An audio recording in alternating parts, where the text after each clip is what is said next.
Blacks in Technology. Blacks in Technology.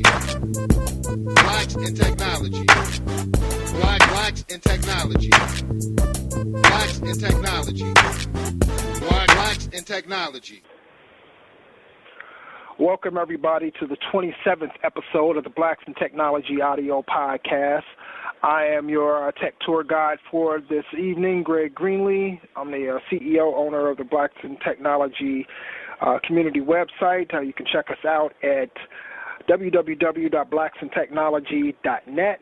You can also follow us on Twitter at Black in Technology. That's BLKTECHNOLOGY. We're also on Facebook, and you can check us out on LinkedIn as well under Blacks in Technology.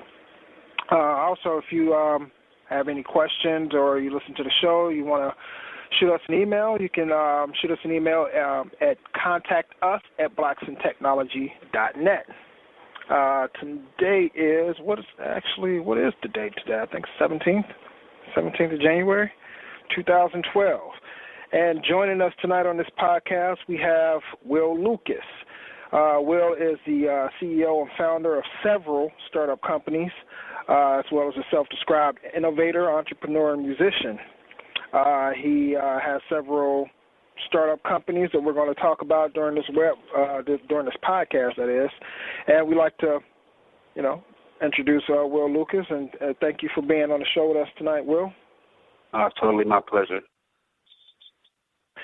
So, give us a little background on you. Where you're from. A little bit about your education background. Okay, I'm from Toledo, Ohio. Toledo, fellow Ohioan. Yeah. I'm in Ohio. I saw that you're in Cincinnati, right? Yeah, definitely. Okay, yeah. I'm a little bit north of you, so yeah. We're in Toledo. Okay. I'm 31. I graduated from Rogers High School in '98. I did 3 years at the University of Toledo, but I was really chasing my musical dreams, which is it's kind of ironically how I got into the whole tech thing, and I'll give you a bit of that story. But I started off in the music business. I was I'm not sure if you want like the whole landscape of my backstory, but I'll try to break it up into as many pieces as possible, and you can dig into whichever. Because the thing about it is I actually used to do music myself. I did it for a number of years. Before I was always into tech, but I did have different ambitions before I really got hardcore into tech, and music was definitely one of them. So, and the thing about it is I like the fact that the landscape, as far as when it comes to black technologists and entrepreneurs, that landscape is changing to where we're not pigeonholed, and as far as if you're a black tech or you're a black a programmer or web developer, you're not looked at as just that programmer or developer or quote unquote geek or whatever, and people need to see this, that we have different aspirations and different sides of us as well, and that way it just makes us more, I guess, relatable to everyone else, and it makes us to where, people can look at us and say, hey, he used to do music, and now he's in the technology. It's nothing wrong with it, so definitely go ahead. Is it kind of, I had this, dream since I was young, I wanted to be in the music business. It wasn't necessarily, being a rapper like, most any kid in school does now. I want to be a rapper, but I wanted to actually produce music. I've been big into production since I was a kid. So before I graduated from high school, being in Toledo, obviously we're not, a music mecca. So I was trying to find, ways into the music business. And so I was like, I went to this teen summit, and the program director of the radio station was there. He was on the panel. So I'm like, hey, this is my chance, to at least find, a bit of direction. So I went up to him after the event and told him what I wanted to do, and he said, you can come out to the station. I'll give you, some magazines or whatever and try to help you out. So more than likely, I think I went like that next day out to the radio station, and he gave me like a musician's friend magazine or something with a bunch of stuff in it that I couldn't even afford to buy. But he gave me this magazine, and he said, the best thing I can tell you to do is you find an internship somewhere, maybe like a studio around the city, or he's like, as a matter of fact, we need an intern here. So I'm like, I'm getting in. So my internship actually started that day. At the radio station. So, spent some time doing that. Three days into my internship, he put me on the air with him. And, from that point on, I was on the radio with him. He was doing the afternoon drive show from 3 to 7, and at 5 o'clock, during the 5 o'clock traffic jam, I would come on and co-host the rest of the show with him. Oh, nice. So, 6 months after I was doing that, they gave me my own Saturday night show, and I had the number one show on Saturday nights in the city. 6 months after that, he went to the morning show, and I got his show. I'm like 18 years old, doing drive time radio, and so that's like a pretty big deal. So I was blessed to have that opportunity, and but I was, like I said in the beginning, I got in to do music. So. Yeah. Somewhere around 2001, I moved to Atlanta. I just told him I was leaving the station, and I quit to move to Atlanta. A friend of mine was in the music business. He was an engineer at different studios, and so he let me come to stay with him. So he at the time he was working at Outkast Studio, Stankonia, which used to be owned by Bobby Brown. Okay.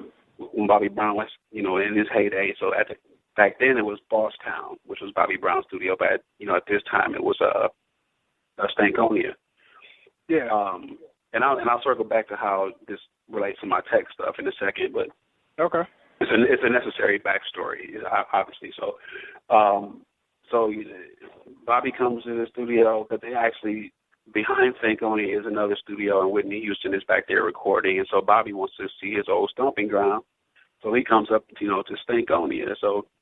And this is my second week being in Atlanta, fresh to the whole scene of the music industry. So Bobby comes up and sees his old studio, and the guy I was staying with ended up playing Bobby some records because he was, working on his production career as well. Okay. So Bobby, started bobbing his head to one of the records. So I was like, this is my chance. So I go to the corner of the room and start writing the record. And Bobby walks over to me. He's like, I saw you was writing something. He's like, show me what you got. So I sang him the record. 5 minutes later, he's in the booth singing the song I just wrote. And I'm like, I'm 2 weeks into Atlanta, so I'm like, man, my mind is like, gone like from there. So, but obviously the music business is, a difficult industry. So I spend my time, bobbing my head and bumping my head, I should say, and, trying to make my way in and all that kind of thing. It didn't work out the dream. Yeah. So came back to Toledo in 2003. They thankfully gave me my job back on the radio. So, and this is how Creadio was born. I was in, and I'll tell you what Creadio is, but this helps you understand it. I was in a clothing store. I was in one of the local clothing stores, like an urban apparel store, and they were playing FM radio over their sound system. And so obviously FM radio has, commercials. They have commercial breaks. Yeah. So the commercial breaks come on, and one of their competitors comes on the commercial break inside their store. And I'm like, that doesn't make a lot of sense. And I'm like, I'm like the only one paying attention to this, like nobody else is looking up or anything. So I'm like, this makes absolutely no sense. So at that moment, I got the idea to have, if stores or brands could have their own radio stations that's totally about them, but still has, all the features of traditional, satellite or terrestrial radio, to where, it's still the same music and, whatever music appeals to their demographic, the target demographic, the same types of jingles and commercials and live DJs, but all focused towards the brand.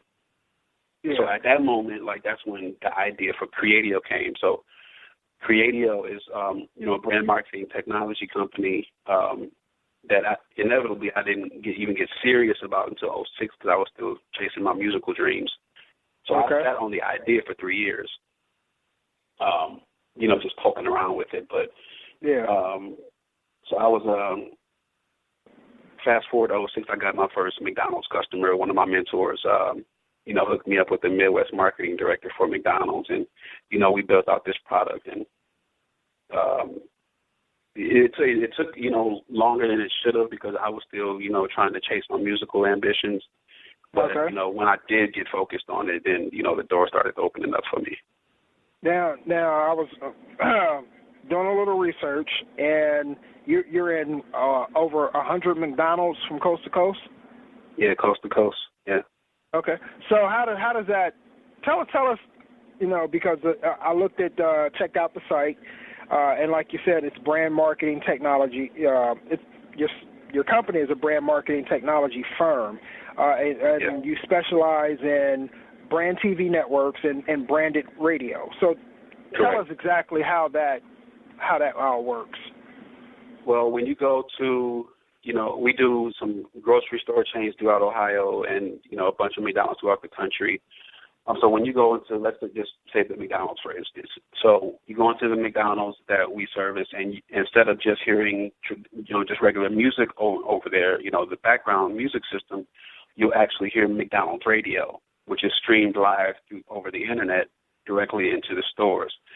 And the live part is actually where our value proposition comes in. Since we're live, we have DJs that are on staff, and an operator or somebody at the store level can call us and say, hey, Greg, just walked in the store, and he wants to hear this new record, and this is his favorite song. He comes in here every day. So in 2 minutes, we can have your favorite song on the radio inside that store. Because we're a live, we're a live, product. Okay. So that's on the radio side. So it's instantly customizable, branded radio networks. So instead of just, getting traditional music, a pre-programmed playlist or, something that comes over satellite, it streams directly over the internet and it's instantly updatable. Okay. And so the TV side isn't instantly updatable, but that one is, totally customizable by location also. It's delivered, via IP technology over the internet, and it's only not instantly updatable because of the bandwidth that it takes to support video inside that, and that's the only reason that it's not live. We could do it live, but it doesn't make economic sense. Or technological sense to do that inside of a restaurant. So now, go ahead. No, I was just gonna say, tell us a little bit about the technology behind it. Are you guys using a content delivery network in order to hold all the content and stream it? Yeah, well, on our side, it's just like a real radio station. So if you were to come up to our studio, you would see McDonald's has 8 radio stations that we have programmed for them. So, you have, different genres of music on each radio station from, R&B all the way to classical. So you would see these different radio stations, and they're streamed from our offices to our data center. And our data center actually distributes the feed. Okay.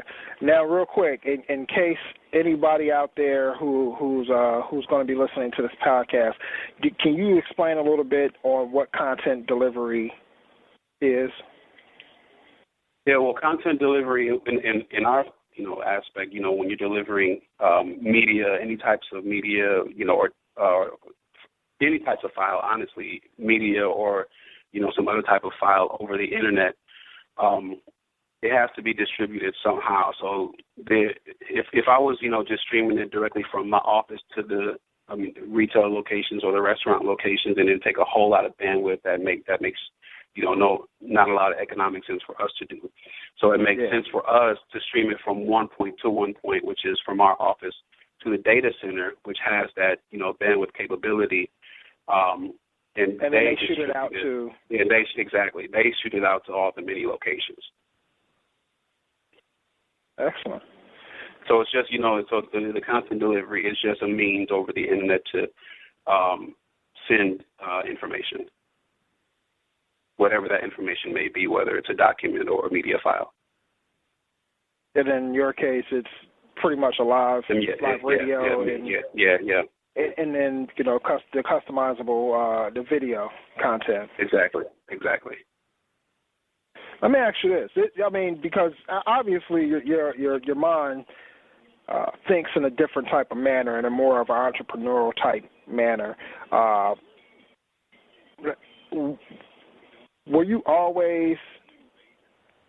Did you always think like this, even as a kid? Were you kind of like, you know, entrepreneur, you know, driven, even as a kid, or was this just something that, you know, kind of dawned on you as you got older? Well, it's funny because I was telling my wife, I don't know if you know, but back in October we were featured in Black Enterprise. Okay, no, I didn't. Shout out to Alfred Edmonds. If he ever listens to this, he'll hear that. But shout out to Alfred Edmonds. Congratulations on that. Yeah, thank you. But around the time when that article came out, I started thinking about, you know, my personal history, and I was talking to my wife about it. Is because I didn't realize until around that time when I started reflecting on my own journey of how that all came about.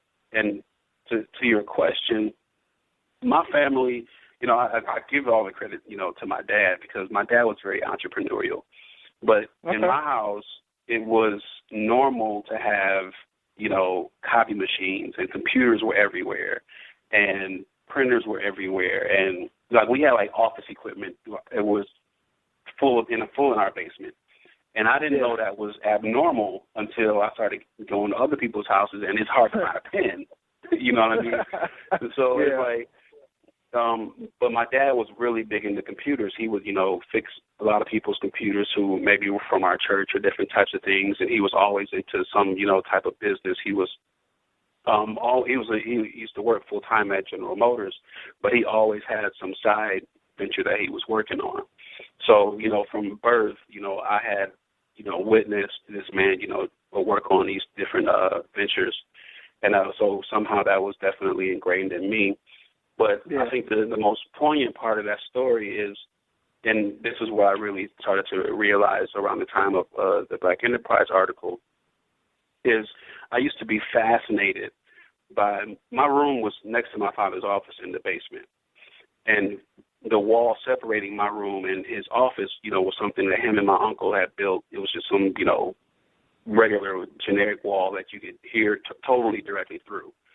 So when he was in his office, and I could hear him on the phone, like walking somebody through how to fix something on their computer over the phone.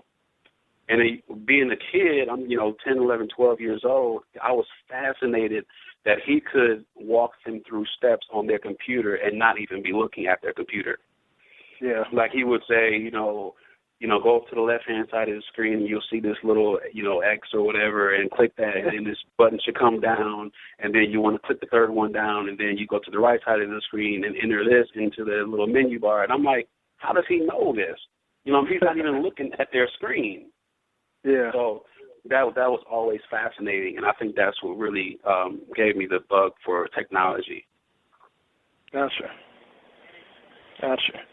So how hands-on are you as far as, I know you're coming up with these ideas. How are you on the technology side? Or do you do any programming, or are you just mainly like guiding the projects as they you know, get built out? I'm learning. Well, number one, I'm learning JavaScript, but I also do web design. I've been doing some web stuff for maybe 5 or 6 years, just out of necessity, because I didn't have the money to pay somebody, you know. And I think I started like building my own sites to be able to showcase the music stuff. So, you know, it just kind of how God works. He's like, when you know that you're trying to aim for something, but you know you're on a path to destiny, it was like where the tools that you're learning along the way actually are taking you somewhere that you didn't even know that you're going. But and that's kind of how my life worked out. Yeah, it's absolutely, because my life worked out that way. It's like everything that I had done to chase my musical passions correlated to what I'm doing today with Creadio and Thank You Again, and you know, it's another one, Classbag, which I can't talk too much about yet. I can tell you offline about that one, but okay. You know, let me scratch that off my list. Yeah,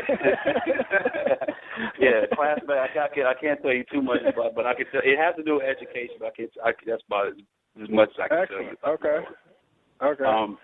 But just to give you a reference to just how a guy works, or at least how he's worked in my life, is like I got into radio to be in the music business. So with the radio background and, you know, being able to learn Pro Tools and Logic and all of these different, you know, audio editing softwares, that all relates to what I'm doing with Creadio. Because if I didn't have the radio background, or if I didn't know how to edit music or edit, you know, and do production, I wouldn't be able to do Creadio. You know, so all that time, up for those many years, I thought I was doing it to be in the music business, but, you know, I was being trained for my business. Yeah, you know, and then further, to even take it a step further, I have several mentors, and anybody that ever listens to this or, you know, hears the vibrations of my voice, like the biggest thing you can do to help you on your journey to success is to find a mentor. Find 2 mentors if you can, because, you know, I wouldn't be near where I am if there weren't people along the way that would tell me, you know, watch out for this roadblock, or be prepared for this when it comes up because you're going to run into it, or, you know, just to do this and talk to this person and that kind of thing. Because there's things that you just don't know to do when you're new in the game and when you haven't been through something that somebody else has been through. So with that, I was somewhere maybe about 2005, 2006. I was still on the radio at the time. And one of my mentors, he's out in California, he had said, you know, it's time for you to take the next step from radio. He said, you need to be on TV. And I'm like, at this time, I'm like still wanting to be in the music business. And I'm like, I don't even see how TV fits into, you know, my musical ambition. He's like, dude, just listen. He's like, you need to be on TV. So I listened to him. So I went to a friend of mine introduced me to one of the executives down at one of our local TV stations. I didn't even have a pitch for her when I scheduled the meeting, you know, but between like let's say it was a Monday when I scheduled the meeting and like the Wednesday when we met, I pulled out my webcam on my computer and did like this super generic, you know, demo of a show that was just talking about young people in the city of Toledo. Right, so she liked the idea. I mean, it was like, it's worse than, you know, a business plan on a napkin. It's just, there was nothing to it. But obviously she saw something, you know, so she gave me the opportunity. She gave me, you know, this Saturday morning, like 10 o'clock, you know, and for free, you know, which was even a bigger deal. So, nice. Like I said, out of necessity, I learned these different things. So, from, you know, doing this little video on my webcam to then jumping into iMovie to then going and getting Final Cut, I learned how to produce video.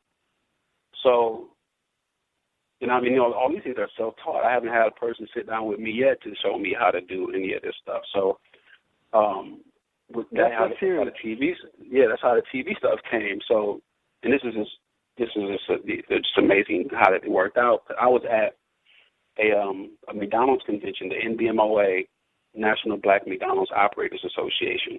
I went in 2008, I want to say it was. At this time, Creadio is only doing music. We just do brand radio. That's it. So met a bunch of people, a whole bunch of people signed up, said they wanted the service. So I get back home. This was, I think, I was in Indianapolis for the convention. Came back home a few weeks later. I get this call from an operator up in Ann Arbor, Michigan. They said, you know, we like the service. We want to put your music in our new store we're building. So I'm like, cool. I had done several stores, and I pretty much knew how to run the McDonald's system. So she was like, but we also want TV. And I'm like, oh, man, you know. But keep in mind, like, for at least 8 months, I have been trying to figure out how to do TV, and I couldn't figure it out. Because I was on a one-man show, and I'm actually doing all the installs myself, but I couldn't figure out how to do TV. This is like December 3rd of 2008.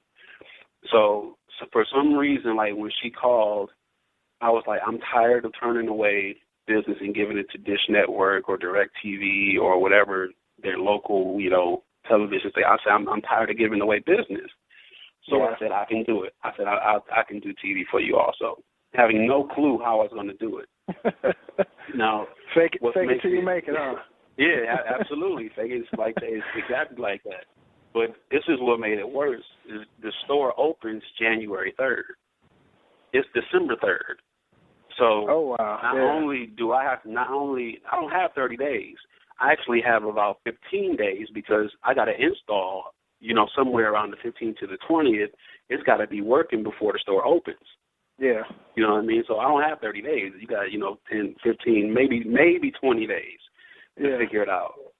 And I don't remember how it all happened, but I remember it working out. I don't remember what I did to search. I just know it worked. And less than 10 days, I had a solution. I can't tell you how it happened. I just know that, all from, everything that I had done and the faith that I have, it just put the pieces together for me. Yeah, and I can attest to things like that simply because even with, with the Blacks in Technology site, like I've got a few ideas in my head about where I want to go with the site.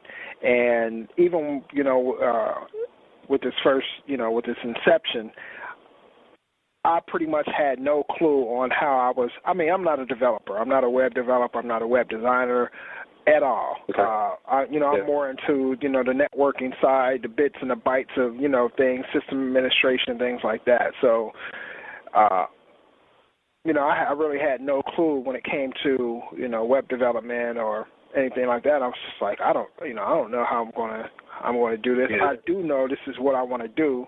I want to, provide Black people a place to go because I'm tired of going to these conferences and not seeing enough of us being represented there. And to me, it seemed like it was a thing of we're just not coming to these places, and it might be because we feel uncomfortable. With some of us, it might just be a thing of, being uncomfortable around certain people. You go to these tech events, and I've been to plenty, and a lot of them are hardcore security hacker conferences, and 90%, white male, maybe 8% white female, if that. I might be, even skewing the numbers a little bit towards female's favor. And when you're in that type of demographic, you don't know. You have a hard time. People are naturally comfortable with people who look like them, talk like them. So to thrust somebody into that type of atmosphere and say, hey, just blend in, that's just not how things work, So I can understand that, comfortability aspect of it. So I just wanted to give people an atmosphere to where we can be comfortable talking tech, and so that we can build upon our experiences and share our ideas and share our knowledge with each other. So then when we go to these conferences, there's more of us there. We're represented more, and we don't feel like we don't belong. So yeah. And well, you have to start somewhere. So, you're doing that. The first thing is to start. Exactly. When I started Creadio, for instance, my mentor, the first mentor that I had, well, he's actually the second, but one of the mentors that I had, he owned a couple of McDonald's, so that's how he introduced me to the McDonald's marketing director. So when he gave me, the opportunity to, test Creadio in one of his stores, I didn't know what the heck I was doing and working with commercial, sound equipment. So I had it's a house receiver that I was using to be able to power the speakers, and because the store had no sound, they had speakers, but there was nothing to power, and the store just didn't have music at the time. So what was crazy is to be able to get the sound from the office, which was behind the kitchen, to the lobby. You had to go obviously through the kitchen, and this McDonald's particularly didn't have drop ceiling. It was all plaster. Oh, so okay. I'm like trying to figure out how to get, the speaker wire from the office to the lobby. So, I mean, it's just talking about, just making an effort to get started. So I'm like stapling speaker wire to the kitchen ceiling, in a McDonald's, which is like a big fire violation. But, you got to start somewhere. You know what I mean? It may not all look pretty. It may not look pretty in the beginning. It may not be the best way to do it. But when you get on the road to start something and you're dedicated to doing it, it gets better with time. I heard this quote a long time ago. I don't even know if it's like attributed to anybody, but they said, people judge you by what you've done, and you judge yourself by what you know you can do. I am who I am. I'm just trying to get you to see it. Okay. You know what I'm saying? It's like I'm just like I'm already, quote unquote big. It's you just don't know it yet. You know what I'm saying? So it's not. I'm not faking. That I'm big. I'm not. Trying to be something I'm not. All I'm doing is being who I am. You just don't you just don't have the value for it yet. I already know my value. You know what I mean? Okay. Yeah. So that's how I see it. Yeah, because I mean, like what you're doing, with the vaccine technology it's bigger than you may even know it is. But it's the consistency, and the quality of work that is what's going to make people put a value on it. You already know it's valuable because it's your vision. You're just trying to get the world to see it. Mhm. But it's already big because it's yours. Yeah. Yeah. Definitely. Definitely. Let's talk about what's a typical day for you. What because you oversee a couple of startups that are already off and running, and you got a couple that you're pretty much So, what's a typical day for you? Walk us through what you go through as far as do you go into the office, or how does a day work out for you? When I first wake up, well, first of all, I should say I wake up later because I stay up late. I've always been like a night owl, so I've never done well with waking up in the morning. So, but I can stay up all night long.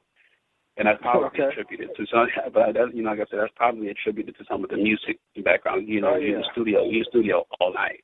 But waking up in the morning is not my thing. But I do it when I have to. But so when I get up, I'm usually first thing I do is work out. I do insanity workout. So that's the first thing. Check my email, that kind of thing, and spend a little bit of time with my daughter. I have a 21-month-old daughter and my wife. So.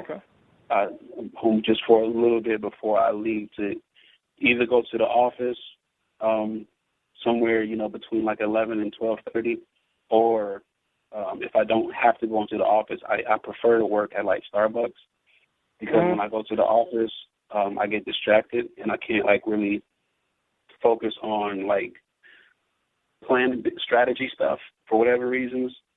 And there's probably a little bit, it's probably because of the way the office is set up, but when we get a different spot, I'll be able to set it up differently to where it's more workable for me to do that kind of work. But so I'm usually, if I go to the office, then I'm usually there for the entire day, just working on making sure production schedules are clear and making sure the music is all, the music is all up to date because we handle a lot of clients with the McDonald's restaurants all over the place and the grocery store chains that we do. So making sure their production schedules are clear, making sure that our installation schedule and our maintenance schedule for those stores are handled properly, because I still handle operations. And then I would, if I don't leave the office, then I would do some of my strategy stuff there, but I prefer to do it, like I said, at Starbucks. So then I would go to Starbucks for at least 2 to 3 hours, sit and work on strategy stuff, and I would do, for that last hour, my I have a resolution for this year to spend at least 1 to 2 hours a day studying JavaScript. So that's what I do. Nice. And I pack it up somewhere around 7 and come home and play with my daughter for a little bit till she goes to bed at 8:30, spend a little bit of time with my wife, and then I go back to work. The life of an entrepreneur. Yeah. Yeah. So let me ask you, why do you think innovation and entrepreneurialism or entrepreneurship is important? Because being part of the Twitterverse and being connected with a lot of black techies, it's like the thing of today is having a startup or doing something to create a startup and being an entrepreneur, as opposed to going out there and getting a job and working for somebody. Well, why do you think that's important in today's environment? Well, the promises that we grew up with no longer exist.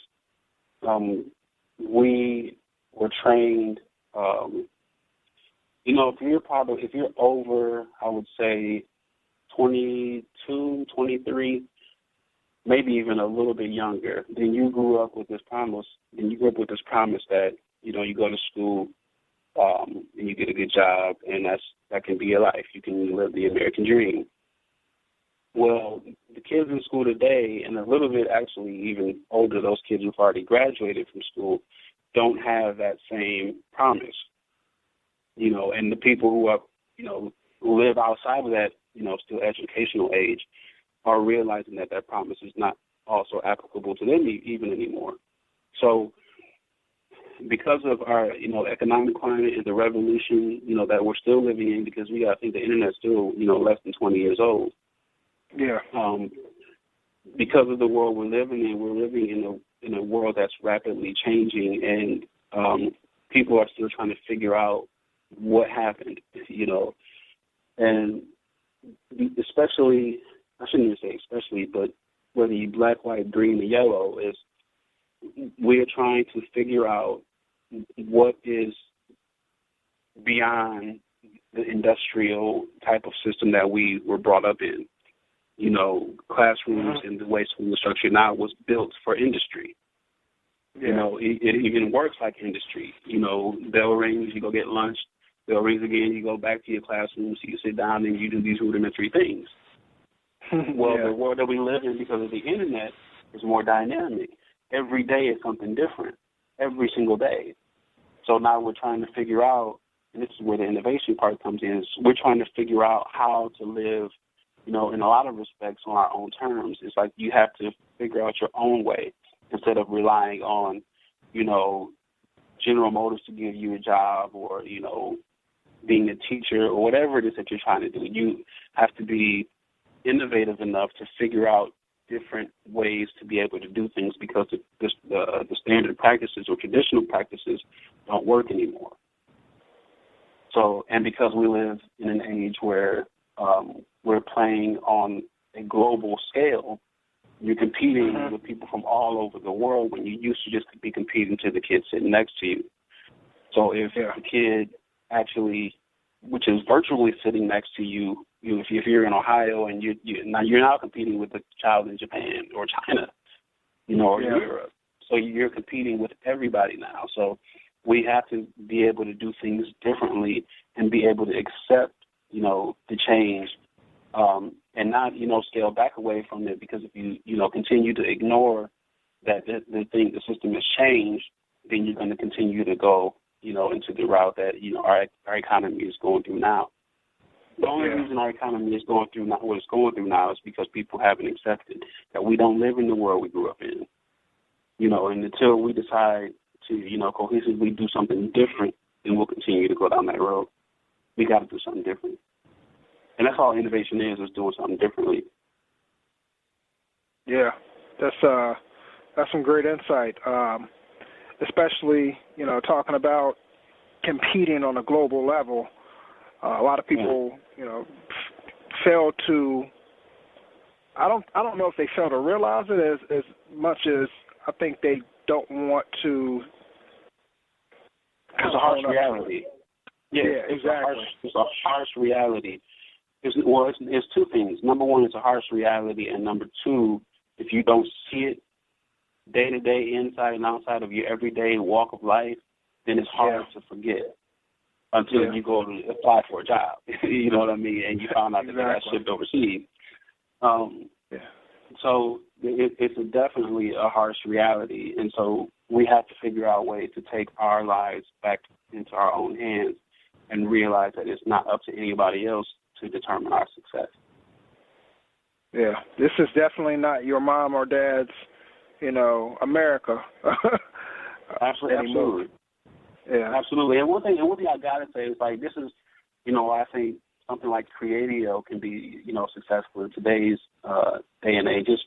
If you're living in any, local economy that is struggling, the worst thing you can do is try to build a business that requires support from the local economy. Creadio's success isn't dictated by what Toledo does. So my product can be used all over the world. So all you need is an internet connection to be able to, be a customer of mine.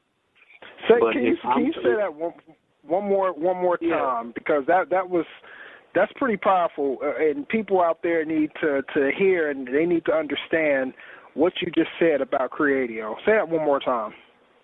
My business success is not dependent or regulated by my local economy. If you're building a business that requires support from your local economy that may be ailing or may even be, thriving, but if you're solely dependent on an economy that may not be, the most stable economy, then you're almost doomed for failure because you're looking for support from a system that isn't working. If people don't have the money in your local economy to be able to support you and to live the life that you want to live, then the worst thing you can do is open up a corner store in that market.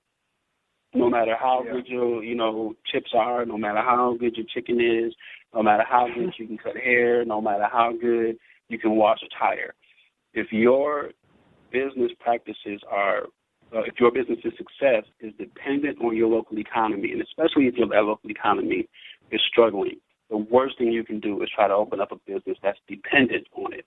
Work on a business and try to, think outside of your own personal box to build something that can be used by the masses easily and effectively without, your, blood, sweat, and tears. Because it doesn't take a whole lot to build, something that you don't have to consistently monitor 24 hours a day. Yeah.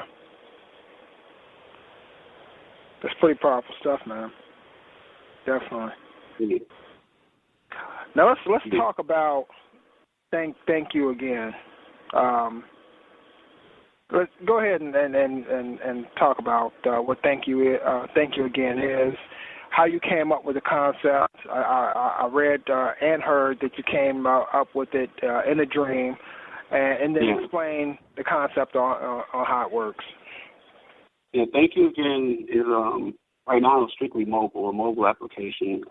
We're still debating on if we're going to do a desktop version, but it's a mobile application for iOS and Android. You can get it in iTunes or the Android market right now.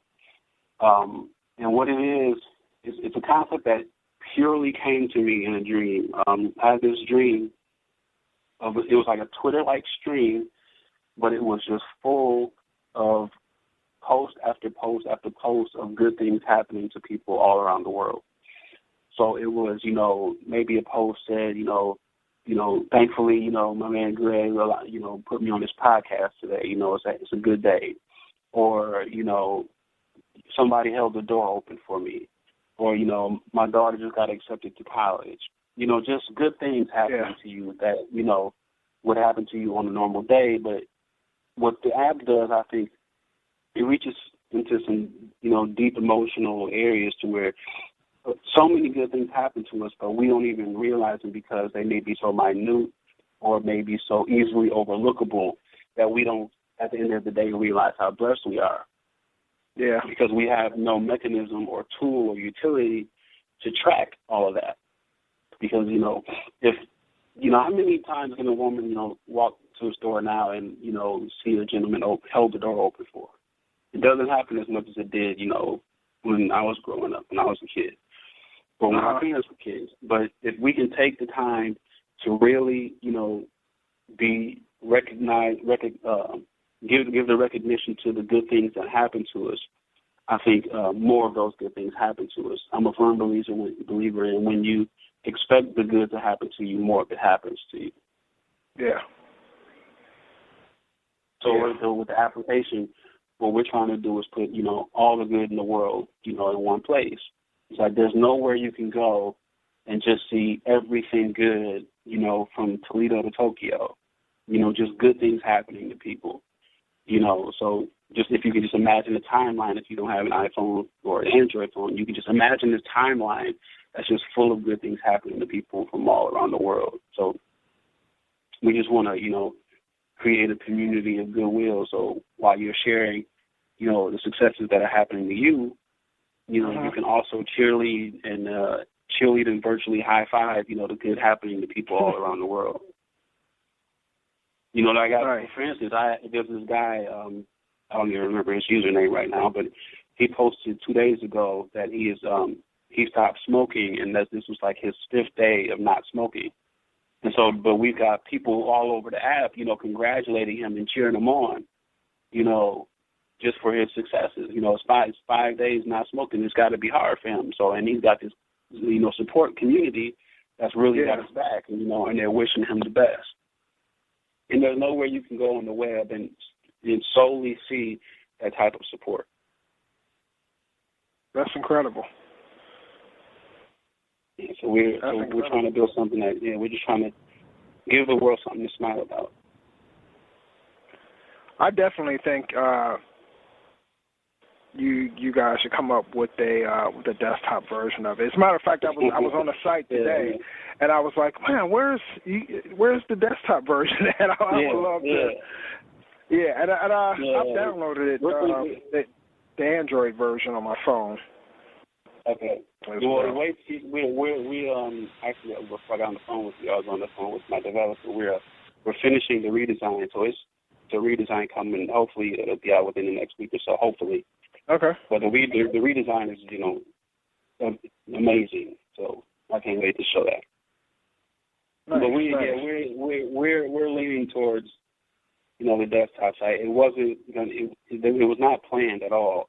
But we had a couple people ask for, you know, a desktop version, you know, so it was something that we had to, you know, bring from the back burner to the, you know, something to really consider. Gotcha. Now, you know, I checked out the Creadio site, and I checked out the Thank You Again site, and they're very clean sites, very good, nice looking, very functional. And I also checked out the videos too on your YouTube station. Yeah. So are you you know, the main person behind like the design and of the sites as well, or? Yeah, all the sites you saw that I did those, and I do the video production also. Nice. I might have to hook up with you on the video side of things. I got a couple of ideas for some things in the future involving video. So we may need to talk. I'm exclusive, man. Are you?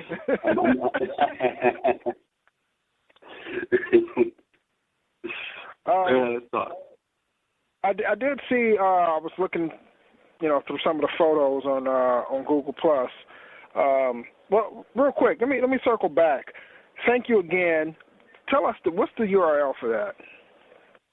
Thank you, AWLCo.in. Okay. And, you know, thank you again. Share the good in your life. Let me ask you about this. This is something I was wondering about when I was checking out your site. I noticed that it's Twitter-like in nature, as far as, you know, the 140 character limit, you know, and hashtags and things like that. Now, was having the the red in the logo, was that purposely done to sort of be kind of like opposite of what Twitter is, or was there any psychological thing behind it? No, it's because that's one of my favorite colors, first of all. And if you look at Classbag, Thank You Again, Creadio, they all use that red. And Creadio has been using that red for a long, long, long time. So it's, obviously before I had Thank You Again, but that's one of my favorite colors. So that's why it's that color. Okay, and let me ask you, why the 140 character limit? Why not push it to 150? Or the thing about Thank You Again is I wanted to keep it as pure to the dream as possible, and how it came to me in the dream was a Twitter-like stream. So I didn't think that there wasn't a whole lot of thought into the 140 characters, to be honest, because what the idea was, I didn't want to have to make it. It was already different from Twitter in that our value proposition was different. I didn't feel the need to validate it being a different service by, tweaking, some of its function, if I could say it that way. Gotcha. So people were already familiar with, these 140 character limits, and they're already used to editing themselves in that way, keeping it short and sweet. So it was just something that we just did. Okay. And when you see the redesign, you'll really start to be thankful for the 140 characters. Gotcha. Now, there was a couple of times that I tried to use it on my phone, and I'll admit, and I had a little difficulty getting my post out there. Can you kind of explain like exactly how it works? Because it's when I was trying it on my mobile phone, it seems like that you have to include a hashtag in order to. Yeah, that's what it is. Sure. Okay.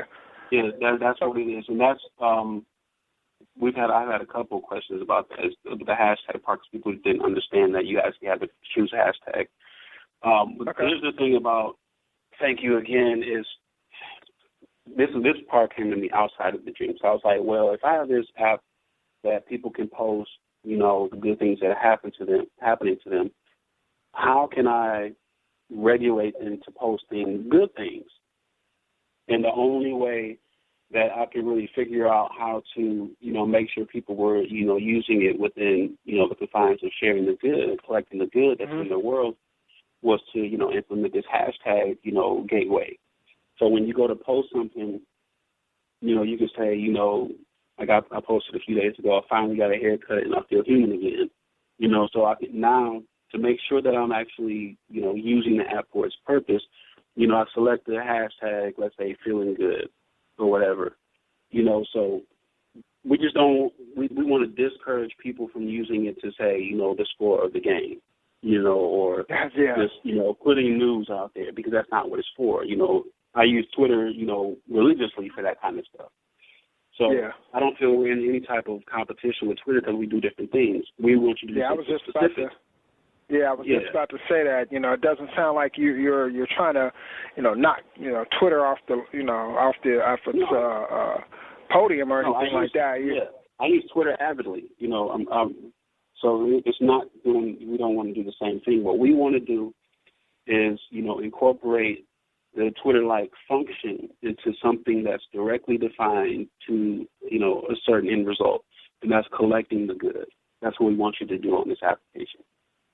So you may not post, 50 posts a day like you may do on Twitter, but if we can get you on there 2 or 3 times a day to really recognize the good that's happening to you, then we will see, that our goals are satisfied with that. Excellent. Now, to get into a little bit of the technology aspect of it, how is that working on the back end in order to, you post something and like you said, there's this like this gateway, and you have to use like one of these positive hashtags, let's say, in order for your post to go out there. How is that working on the back end? What's checking that to see whether or not that's what you inputted. Can you give us a little insight on that? What's checking to see that it's a good post, that you're posting something positive? Yeah. Well, the one thing that I was specific about is I didn't want to be, the good police. You know what I mean? 'Cause I didn't want, to be this, person who's always, chopping down somebody's post because it wasn't something good. My hope was that we put this one gateway in the which would be the hashtag, and that people wouldn't abuse the system. So, our thought is, if we have a community of people who are all on the same, frame of mind of we want to, create this environment of support and goodwill and, all that kind of thing, then that in and of itself would discourage somebody from abusing the system, because we cherish a place that we can actually have our peace. So, gotcha. Beyond the hashtag, obviously you're always going to have somebody who wants to abuse the system, and that's when we have to go in and just, do what we have to do. But we didn't want to be the police of that. We wanted the community to be able to take, ownership in the environment. And the community will do that. Gotcha. So is there do you have a database full of, I guess, positive hashtags that it checks against? Yeah. Well, those hashtags are in the application. So you just scroll through. So if you went to your phone and you went to make a new post, once you click the button that has the hashtags, then a list of hashtags will pop up for you. And you can just pick one that, is best fitting for your post. Okay. Excellent. Excellent. But I will tell you, the Android has given us a lot of problems because, and this has been, the big debate that, Apple and Android have had forever, Apple and Google have had forever. There's so many different screen sizes with Android phones, and there's different ways you have to program an application to be able to work on all Android phones. So not only have we had, issues with, Android on the posting side and the speed side, which we've been diligently working on, because now we've had to figure out people with smaller phones, how to make it work when the screen size is a lot smaller. So there's been a ton of issues that I didn't, expect. And this is the kind of thing that you get into when when you start a business, is there things that come up that you just don't anticipate. Yeah. So with the screen sizes, there's a gazillion Android phones out there, and you just don't know that it's going to look good on every phone. So that's one of the things that we've been working on. Well, the good thing about it is, and I heard this quote, I don't know, somewhere out there, and is they say fail fast, and not necessarily that's a fail, but it's just something that you run into that you didn't anticipate, and it didn't work out, and now you go back and you tweak it and you make it work, and then you have success. Fix it fast. Yeah, fix it fast. I think the day we launched Android, I think we had to push out an update 2 days later, because we ran into this issue, with the screen sizes. So we had to fix it immediately. I think I remember that. Yeah. Because I downloaded it. You probably downloaded it, it didn't work. Yeah. Yeah, whenever you, and I follow you on Google+, but whenever you finally came out and you released it, I instantly downloaded it. And then a couple of days later, I seen an update for it. I was like, it's an update already. Yeah, but that's good, because we had to fix it. Yeah, we had to fix it because that's something that we didn't anticipate. We didn't think about, these small screen sizes or different things about Android, because it was built for, with iPhone in mind. Gotcha. So then when you had to realize that not every Android is, a Droid X, with this huge screen, and you have these little flip ones. I mean, then you have to fix stuff real fast. Gotcha. How many developers do you employ? Or just one? I have one developer. One developer, okay. Yeah, my Thank You Again team is really small. Me and one other guy. Gotcha. And is his name Micah? Is that? No, Is that who it is? Chris. Oh, okay. Chris, if you may see me tag him in a couple of posts on Google Plus. Oh, okay. Gotcha. I thought I seen a guy on was it YouTube maybe? Or maybe it was a photo or something like that. I thought it was a guy named Micah. And Micah works on Creadio. Oh, okay. That's on Creadio. Yeah. Okay. All right. What else do we? I thought I wanted to cover something else. Oh yeah. So you have the class. Is that Classbagging? This is classbag.in. That's classbag.in. And then you have what's the other startup that you're working on? Vinyu. Yeah. Vinyu. So is that still in the works as well? Yeah. Vinyu works for Creadio. So I have there's only four. My entire business profile is 4 projects. Creadio. Okay. Thank you again. Classbag and Vinyu. I don't do anything else besides those. So, Vinyu is another application. It's another mobile application, but it works on the rails of Creadio. So the special thing about Vinyu is it works up, so like Foursquare, Go Wild, or Facebook Places. So you go somewhere, you check in. Let's say the place actually uses the Creadio service because we have that backbone. Of Creadio, let's say you go to one of our McDonald's and you check in. Well, your preferences, your favorite song choices, and maybe some pictures you uploaded to the site or the app are in the application. So when you check in, your preferences are sent to us. And so we automatically know Greg is at the McDonald's on, Main Street, and his favorite song is, Mary J. Be Without You. So we can automatically put your favorite song on the radio.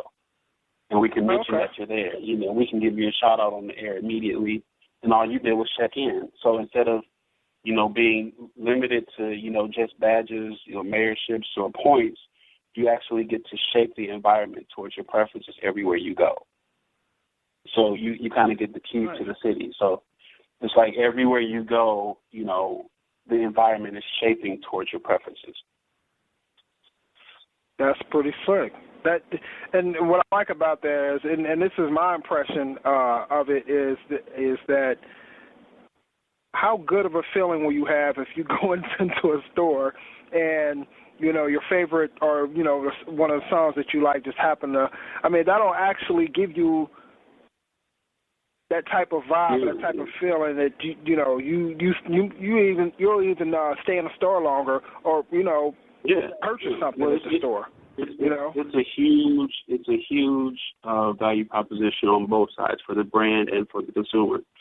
For the consumer, your ego is being fed everywhere you go. So it's like everywhere you go, your favorite things are following you. Everywhere. Yeah. So, and that builds brand loyalty bigger than a loyalty card or any of that stuff can do, because brand loyalty is only genuine if it's an emotional connection to a brand. So if you can go, let's say to Kroger's, and, you got your Kroger card, you can save a nickel or, 25 cents off of, some popcorn, but there's nothing stopping you from buying it at Walmart or Myers instead, besides that little 25 cents. So it's really not a loyalty generator if you really think about it, because I can just decide to go somewhere else because there's nothing more than that little 25 cents, to keep me coming back. Maybe some points off on, Kroger gas, but beyond that, but if we can help brands create emotional experiences for customers, that builds genuine brand loyalty. So if every time I come into your presence, I feel good because my favorite stuff is on, or it's all about me, that you're sold immediately. Yeah. So that keeps me coming back. Exactly. Well, Will, man, I appreciate you being on the podcast with me tonight and talking about your background and talking about your ventures. I definitely think you have some great ideas and some great companies, and wish you much success. I do want to say, man, that I applaud you on just being, not only an entrepreneur, but you're the type that,